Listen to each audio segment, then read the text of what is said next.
Hello नमस्कार दोस्तों, स्वागत है आपका हमारे यूट्यूब चैनल पे। दोस्तों बात करेंगे इस वीडियो में एसएससी जीडी ज्वाइनिंग 2023 जो कि आपकी फ़िलहाल चल रही है। कुछ पैरामिलिट्री फोर्सेस ने आपको ज्वाइनिंग दे दी है और कुछ की अभी बाकी है। तो सीआरपीएफ और आपकी दूसरी आईटीबीपी इन्होंने आपको ज्वाइनिंग प्रोवाइड करा दी है। और सीआरपीएफ ने तो लास्ट 26 सितंबर तक सबको बुलाया है ग्रुप सेंटर के अंदर। जो नहीं ज्वाइन करेगा उनको वहाँ पे डिस्क्वालीफाई कर देंगे। तो उससे ही रिगार्डिंग कि आपको करैक्टर सर्टिफिकेट कैसे बनना है, एंटीसीडेंट फॉर्म कैसे फिल करके लेके जाना है, मेल में आपको जो जो इंस्ट्रक्शन दिए हैं वो आपको कैसे क्या कुछ पढ़ने हैं, क्या उनका मायने हैं, तो उनके बारे में थोड़ा सा हम डिस्कस करेंगे कि एसएससी जीडी ये उनके लिए फ़ायदा होने वाला है जो आगे ज्वाइन करने वाले हैं, जिनकी ज्वाइनिंग लेट होगी, वो एसएसबी हो चाहे असम राइफल हो, सीआईएसएफ हो, तो उनको थोड़ा हेल्प मिलेगी। अब मेल जो आई है वहाँ से ग्रुप सेंटर से हम उनको दिखा देते हैं कि ज्वाइनिंग लेटर आपका किस प्रकार से क्या कुछ उसमें होता है।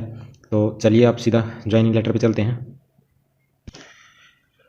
तो ये आपकी मेल रहने वाली है, कुछ इस प्रकार से आपको मेल आएगी कि offer of appointment for the post of GD constable general duty. ये सीआरपीएफ का है, हम जो आपको दिखा रहे हैं ज्वाइनिंग लेटर जो मेल पे आता है, तो ये सीआरपीएफ का है। ग्रुप सेंटर में आपको बुलाया है, कुछ इस प्रकार से आपकी मेल आएगी। तो सीआरपीएफ बिहार के अंदर ये आपका जो बिहार के कैंडिडेट हैं उनको सबको मोकामा घाट में बुलाया गया है, और राजस्थान वालों को अजमेर के अंदर बुलाया गया है। वैसे हरियाणा वालों को दिल्ली के अंदर बुलाया है। तो ये उसका एड्रेस रहने वाला है, office of the deputy inspector general of police RRCGC CRPF Mokama Ghat, यानी कि पुलिस ग्रुप सेंटर जो सीआरपीएफ का है वहाँ पे। तो कुछ इस प्रकार से आपका मेल का इंटरफेस होगा। यहाँ पे रोल नंबर, नाम, फादर नेम, यहाँ पे डिस्ट्रिक्ट, स्टेट, पूरा एड्रेस दिया होता है पिन में मोबाइल फ़ोन नंबर के साथ साथ। उसके बाद सब्जेक्ट जो कि मेल का एक सब्जेक्ट होता है, उस प्रकार उसमें लिखा रहता है कि ऑफर ऑफ अपॉइंटमेंट। इसके लिए आपको जीडी का ज्वाइनिंग लेटर है सीआरपीएफ के अंदर। तो ये कुछ बेसिक बातें लिखी गई हैं कि आपने सक्सेसफुली क्वालिफाई कर लिया गया है। पे स्केल इसका कितना रहता है? पे स्केल लेवल 3 रहता है इसका। 21,700 आपकी बेसिक पे रहेगी। उसके अलावा अलग से डी ऐड हो जाएगा, राशन मनी, वॉशिंग अलाउंस और जो भी अदर अलाउंसेस होते हैं, बेनिफिट होते हैं, वो आपके सारे उसके अंदर ऐड हो जाएंगे। तो आपकी सैलरी इंक्रीज़ हो जाती है। शुरुआत में 21,700 से होती है, प्लस में उसके आपके इंक्रीमेंट लगते हैं, वो होगी। और टर्म्स एंड कंडीशन यहाँ पे लिख रखे हैं उन्होंने सीआरपीएफ ने कि ये 2 साल के लिए आपका प्रोबेशनरी पीरियड होता है। 2 साल में अगर आप भी कुछ भी गलती करते अगर आप पाए जाते हैं तो आपको वहाँ से निकाल दिया जाएगा, चाहे आप ट्रेनिंग पीरियड में हो। जब तक आप 2 साल के बाद एक परमानेंट का आपका नोटिस आता है कि आप परमानेंट हो गए हो, तो तभी आप नौकरी से परमानेंट होते हो, नहीं तो टेम्परेरी रहते हो 2 साल तक। 20 कॉलम में लिखा गया है कि आपको पूरे देश के अंदर नौकरी करनी पड़ेगी और देश के बाहर भी करनी पड़ सकती है, outside of India. On joining this organisation, ये आप सीआरपीएफ का एक्ट 1949 और सीआरपीएफ का रूल 1955, उसके अंदर आपकी ये पूरा प्रोसेस चलेगा, जो सीआरपीएफ का अलग से एक्ट और रूल है। इसके अलावा नंबर डी सेक्शन में लिखा गया है कि अगर जो आपकी स्पेसिफाइड ट्रेनिंग है जैसे 12 महीने की है, तो उसके अंदर आपको कोई भी इंजरी हो जाती है तो आप खुद जिम्मेदार होगे। सीआरपीएफ इसके अंदर आपको नहीं जिम्मेवारी लेगी। तो आपको थोड़ा सा अपना सेहत का वहाँ पे ध्यान रखना है, इंजरी नहीं करवानी है, नहीं तो आपके जब तक वो इंजरी ठीक नहीं होगी, जब तक वो चोट आपकी ठीक नहीं होगी, आपकी ट्रेनिंग स्टार्ट नहीं होगी। अगर आपकी चोट वो ठीक नहीं हुई और ट्रेनिंग चलती रहेगी और कैंडिडेट्स की, आपकी ट्रेनिंग एक्सटेंड हो जाएगी, यानी कि आपकी फिर कुछ महीने और बढ़ जाएगी जितने दिन आप आराम करोगे। कॉलम नंबर ई में लिखा गया है आपको कि आप अगर 10 साल से पहले रिजाइन मारते हैं सीआरपीएफ की नौकरी से, तो आपको ट्रेनिंग में जितना भी पे किया गया है गवर्नमेंट द्वारा, वो पूरा पेमेंट आपको रिफ़ंड करना पड़ेगा। Refund to the government the total cost of training imparted. तो ये आपका 2.25 लाख रुपए के आसपास बनता है टोटल, तो आपको पूरा पे करना पड़ेगा अगर आप 10 साल होने से पहले छोड़ते हो। तो अगर आप किसी और दूसरी जॉब की तैयारी कर रहे हो और अगर आप इसमें ज्वाइन कर लोगे, तो ट्रेनिंग पीरियड में आपको नौकरी छोड़ने में बहुत ज़्यादा कठिनाई का सामना करना पड़ेगा। और अगर आप 10 साल से पहले छोड़ते हो तो पूरा ट्रेनिंग का पैसा आपको देना पड़ेगा।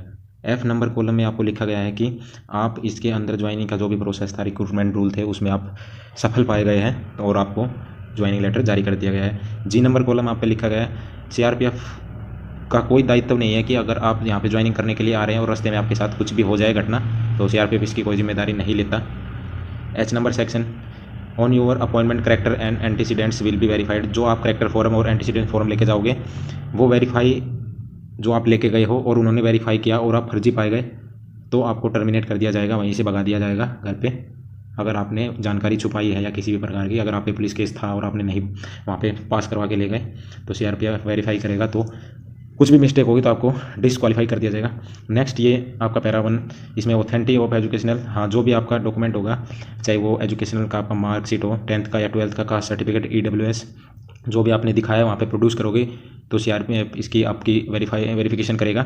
अगर इसमें कुछ भी किसी भी प्रकार का झोल पाया गया या किसी प्रकार की इलीगल आपको हरकत मिली तो आपको तुरंत डिस्क्वालीफाई कर दिया जाएगा वहाँ से। नेक्स्ट पेज में आपका ये मेल का पेज चल रहा है, आपका मेल पे जो ज्वाइनिंग लेटर आता है सेम ऐसा ही आपका घर पे पोस्ट दोबारा आता है। तो ये पैराग्राफ जे है, you are joining initially for the constable GD fulfilling the eligibility condition including, हाँ इसके अंदर आपका ज्वाइनिंग तभी होगी जब आप मेडिकल फिटनेस पाए जाओगे। हाँ इसके अलावा ये केस सेक्शन आपका आता है कि न्यू पेंशन स्कीम है, उसके अंदर आपके कुछ पैसे कटेंगे, जो आपका 10% होता है बेसिक सैलरी का, वही आपका एनपीएस मिलेगा। न्यू कॉन्ट्रीब्यूटरी पेंशन स्कीम के तहत पेंशन नहीं मिलती है, आपका ही पैसा कटेगा एनपीएस में, वही आपको मिल जाएगा बाद में रिटायरमेंट के टाइम में। Paragraph 1, you will not be initial to reimbursement any expenditure home town, हाँ आप घर से आ रहे हो ज्वाइनिंग करने के लिए तो आपको कोई भी रास्ते का आने जाने का पैसा नहीं मिलेगा। इसके अलावा खुद आपको पैसे देने पड़ेंगे, वो मैं आपको बताऊंगा कहाँ पे देने। In case you do not report, हाँ ये सबसे मेन इंपॉर्टेंट पैरा है। 26 तारीख जो इन्होंने दे रखी है वो आएगी, मैं आपको दिखाऊंगा। 26 सितंबर को से पहले अगर आप ज्वाइनिंग नहीं करते हो तो सीआरपीएफ आपको डिस्क्वालीफाई कर देगा।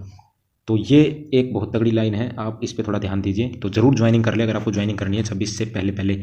उसके बाद ये एन सेक्शन है, इन केस ऑफ ओबीसी में अगर आप आते हो, ओबीसी का सर्टिफिकेट है आपने दिखाया है, तो इसमें अगर किसी भी प्रकार क्रीमी लेयर में कोई भी गलती पाई जाती है तो आपका डिस्क्वालिफिकेशन हो जाएगा वहाँ पे। Only valid OBC certificate is required है। उसके अलावा the finding opinion of the recruitment medical board will be valid, जो 1 साल के लिए आपका मेडिकल होता है ये 1 साल के लिए वैलिड होता है। इसके अंदर आपको कोई भी अगर डिजीज या हो जाती है तो आपका मेडिकल दोबारा होगा। The service is liable to be terminated if any, किसी भी जगह पर आप कुछ भी माल प्रैक्टिस किसी भी उसमें इलीगल पाए जाते हो तो आपको वहाँ पे सर्विस आपकी टर्मिनेटेड कर दी जाएगी। जो मैं डेट बता रहा था आपको, इफ़ यू एक्सेप्ट, अगर आप इस ऑफर ऑफ अपॉइंटमेंट को एक्सेप्ट करते हैं, ज्वाइनिंग करना चाहते हैं, तो इस एड्रेस पे 26 तारीख से पहले पहुँच जाए। इसके बाद आपको कोई टाइम नहीं दिया जाएगा। डॉक्यूमेंट क्या क्या लेके जाने, सारे डॉक्यूमेंट ले जाना है। मैट्रिकुलेशन यानी 10वीं पास सर्टिफिकेट लेके जाना है, डेट ऑफ बर्थ का यही आपका होता है। उसके बाद इंटरमीडिएट, डिग्री, डिप्लोमा जो भी आपके पास है, टेक्निकल क्वालिफिकेशन अदर वो ले जा सकते हो। कास्ट सर्टिफिकेट ले जा सकते हो, सेंट्रल गवर्नमेंट का कास्ट सर्टिफिकेट बनवा लेना। SC/ST कैंडिडेट, OBC कैंडिडेट को नॉन क्रीमी लेयर और क्रीमी लेयर का, EWS कैंडिडेट EWS का सर्टिफिकेट बनवा लेना अपना सेंट्रल गवर्नमेंट सर्विस का। नो ऑब्जेक्शन सर्टिफिकेट, अगर कोई दूसरी जॉब में है और ये सीआरपीएफ ज्वाइन कर रहा है तो NOC जरूर वहाँ पे, नो ऑब्जेक्शन NOC और डिस्चार्ज बुक, वहाँ पे आपका रिजाइन, वहाँ से आपने छोड़ दी नौकरी को, वो वाला। उसके बाद ये है आपका 7 नंबर कॉलम, जो pre verification for certificate of character appendix enclose offer appointment, हाँ अटेस्टेड करवा के लेके आने हैं। जो भी अथॉरिटी होती है, गेजेटेड ऑफिसर होता है, उनसे अटेस्ट करवा के लेके जाने हैं। 10 फोटो लेके जाने, पासपोर्ट साइज फोटोग्राफ, तो 10 से ज़्यादा ही ले जाएं।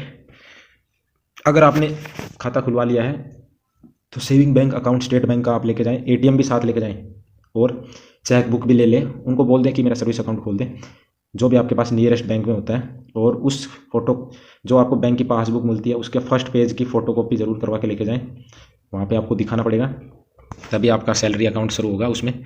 उसके बाद 5,000 रुपये आपके मैस के एडवांस के रूप में जमा करवाए जाएंगे, योर पर्सनल एक्सपेंडिचर। तो उन्होंने मेंशन कर दिया कि 5,000 आपको रुपए लेके जाने हैं, ये नहीं कि आप वहाँ जाके देखो कि मैं तो पैसे ले आया ही नहीं। तो आप ज़रूर अपने पैसे लेके जाएं मैस के, ये आपके फिर घबराने की जरूरत नहीं है, तनख्वाह में वापस आ जाएंगे, सैलरी में ऐड होके। लाइट बेडिंग एंड क्लोथिंग, हाँ जो भी आपका कपड़े हैं वो लेके जाएँ, और चादर वगैरह बेड के लिए वो भी लेके जाएँ। पैन कार्ड लेके जाएँ। डिटेल पर्टिकुलर ऑफ नेक्स्ट किन विद प्रूफ ऑफ एज, हाँ ये आपका डॉक्यूमेंट के अंदर आ जाता है, वो आप अपना मैट्रिक का लेके ही जाएंगे डॉक्यूमेंट। तो ये आपके कमांडेंट हैं वहाँ पे, group commandant CRPF group commandant. वहाँ पे आपको जाने के बाद GC में, वहाँ से आपको अलॉट किया जाएगा, आधा बैच इस साइड चला जाएगा, आधा बैच इस साइड चला जाएगा। बिहार का सुनने में आ रहा है, एक बैच अमेठी जाएगा, एक बैच आपका MP में जाएगा, नीमच में, हाँ सीआरपीएफ सेंटर नीमच में जाएगा। ये होता है आपका मेन कैरेक्टर सर्टिफिकेट, जो कि आपको अपने SDM से वहाँ पे भरवा के लेके जाना है, मैजिस्ट्रेट से। तो यहाँ पे आपको सर्टिफिकेट आई हैव, तो यहाँ पे आपको अपना नाम लिखना है, फिर आपका सन, मैं हूँ, मेरे पापा का नाम ये हो गया, और ये इसको इतने साल इतने महीने से जानता है वो भर देगा आपका। मिस्टर आप हो गए। उसके बाद प्लेस हो जाएगा, प्लेस होने के बाद आपका ये जो is related to me is not unsuitable for government employ, यहाँ पे आपका नाम आ जाएगा। उसके बाद जो गजेटेड ऑफिसर होता है वो यहाँ पे साइन कर देगा, मोर मार देगा, प्लेस, डेट, सिग्नेचर, डेजिग्नेशन क्या है वो, किस पोस्ट पे है। उसके बाद फिर आपका मैजिस्ट्रेट साइन मारेगा।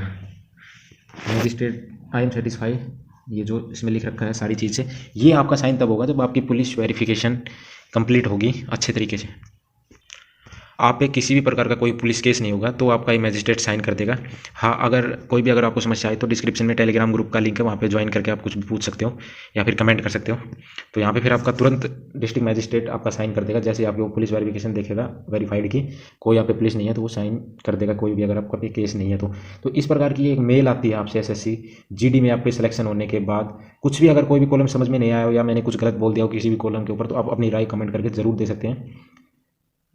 और इसके अलावा सिलेक्शन हुआ है तो जिन जिन भाइयों का बहुत बहुत स्वागत है। वीडियो अगर थोड़ी बहुत भी इन्फॉर्मेटिव लगी तो ज़रूर एक लाइक ज़रूर कर दें अगर थोड़ी बहुत भी अच्छी लगी है।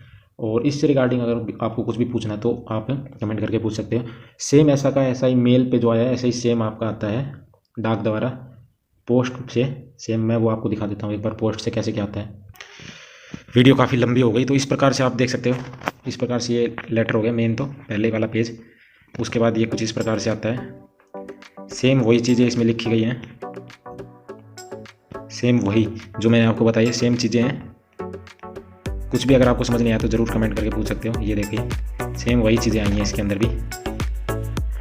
तो ये इन्फॉर्मेशन दोस्तों आपसे शेयर करनी थी। वीडियो ज़रूर अगर आपको अच्छी लगे तो एक कमेंट ज़रूर करें और एक लाइक करें। धन्यवाद दोस्तों। जय हिंद, जय भारत, जय इंडिया। ओके दोस्तों, धन्यवाद।